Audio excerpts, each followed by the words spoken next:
Bonjour à tous et à toutes, bonjour à toutes les clés qui me regardent ce matin. Donc, si vous avez suivi la petite vidéo que j'ai faite, vous savez qu'est-ce que ça veut dire une clé. Donc, dorénavant, je vous appellerai les clés. Voilà, donc les clés de l'évolution. Donc, je vous remercie d'être présent avec moi ce matin. Alors, ce que j'avais envie de vous partager, toujours dans le cadre de la psychologie évolutionnaire, de la paix, de l'accompagnement vers vous-même, et c'est le côté de la centricité, le côté de ramener à soi le brin sombre. Voilà, alors j'ai parlé de la clé dans l'autre vidéo et je vous parlais de centricité. Alors, centricité, ça veut dire quoi? En fait, ça veut dire vraiment pouvoir s'accompagner dans toutes les parties de nous-mêmes. C'est ce que j'ai fait ce matin avec quelqu'un parce que très vite, si vous voulez, quand on a l'intention d'évoluer, ça va nous jouer un petit tour. Pourquoi? Parce qu'on va vouloir se changer. Alors, le paradoxe de l'évolution, c'est de s'accepter tel quel. C'est pas vouloir se changer. Et c'est justement dans l'acceptation de tel quel, avec l'amour de soi au point zéro, que se crée la plus grande transformation intérieure et que se crée le changement. En fait, c'est pas à l'ego de créer le changement. C'est à l'ego de s'accepter tel quel. Alors, c'est un petit peu compliqué parce qu'un ego, c'est multi-personnage, multi... hein, et il y a des choses de nous-mêmes qu'on va aimer et il y a des choses de nous-mêmes qu'on va moins apprécier. Alors, qu'est-ce qui se passe en général? C'est que on aimerait se changer, on aimerait être différent et on aimerait déjà être l'être de lumière en action ici. Ah ouais, il y a une partie de nous, c'est sûr, c'est déjà l'être de lumière en action ici, mais c'est votre soi futur, hein. Alors, le petit soi de tous les jours, là, l'ego, bah, il rame, il dit, ouais, ça marche pas comme je veux, et qu'est-ce qui se passe? Et puis, il faut que je sois différent, il faut. Alors, quand vous commencez à dire il faut, et ça veut dire qu'une partie de vous n'est pas en acceptation de qui vous êtes, c'est-à-dire de votre humanité propre, de votre personnalité, hein, de l'enfant intérieur en réalité.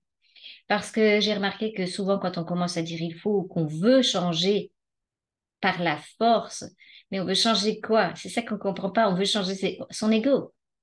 Ok, on veut changer son ego par la force, on veut le mater. C'est, ouais, tu vas m'écouter parce qu'il y a la lumière qui doit descendre. Ah. Et ça crée de très, très, très grandes tensions à l'intérieur. Ça crée un conflit à l'intérieur. C'est comme si vous vouliez pas une partie de vous. Vous voulez pas être l'humain, vous voulez être que l'être de lumière.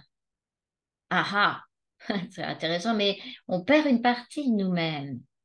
Donc en fait, on est challengé vis-à-vis de l'amour de soi tel quel, accepter toutes les parties de nous qui vont nous plaire plus ou moins bien, hein. Voilà, il y a des parties, si par exemple on a un petit côté à procrastiner parce que voilà, avec la lumière qui descend, c'est ça. Et puis alors on se dit non mais il faut que je regarde ça, et ta et et puis on s'oblige et puis on n'est pas d'accord d'avoir un moment où on a envie de rien faire, par exemple, hein, parce qu'il y a plein de croyances derrière, etc. Et puis Madame il faut que, elle est de nouveau là, donc ça vous pouvez la repérer. Donc Madame il faut que, c'est souvent chez les contrôlants, hein, c'est la blessure du contrôle. Ça c'est il faut que. Donc, on a tous plus ou moins ça en nous, hein, puisque vous savez que les blessures, on les a un petit peu plus ou moins intégrées au fur et à mesure de nous-mêmes. Voilà, donc c'est ça, repérer au fur et à mesure tout ce qui vient vers vous dans ce contrôle-là, mais pas que, hein, parce que l'ego, la personnalité qui va avoir besoin de vous, vous pouvez imaginer, c'est à la fois l'enfant qu'il faut pas maltraiter. Non, il faut pas, hein, là je le dis aussi exprès, mais en réalité, l'enfant a besoin d'accompagnement, d'amour de soi tel quel. S'il a décidé de jouer, c'est la créativité va jouer, mais alors après, peut-être il y aura le sentier partout. Ouais, c'est correct.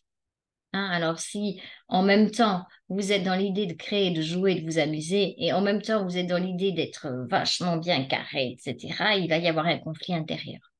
Donc repérez tout ça et dites-vous simplement que tout le challenge de cette évolution, c'est vraiment reconnaître la partie de vous qui a besoin d'amour, qui a besoin de reconnaissance de votre part. C'est là que joue la conscience.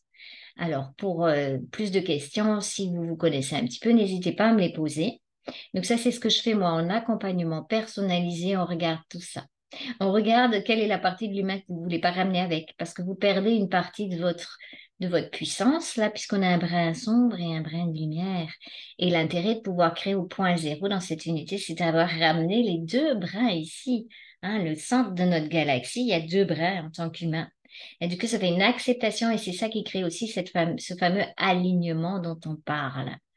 Voilà, donc je vous souhaite à tous un très bel alignement, une très belle acceptation de vous-même, de ce brin sombre. Et je vous dis au revoir, mes jolies clés d'amour. Et puis je vous dis à très bientôt. Si la vidéo vous a plu, vous pouvez me mettre un pouce, poser vos questions. Et puis à très bientôt et bonne route vers votre souveraineté et de pouvoir ouvrir avec votre clé, la clé de votre cœur. Merci à tous.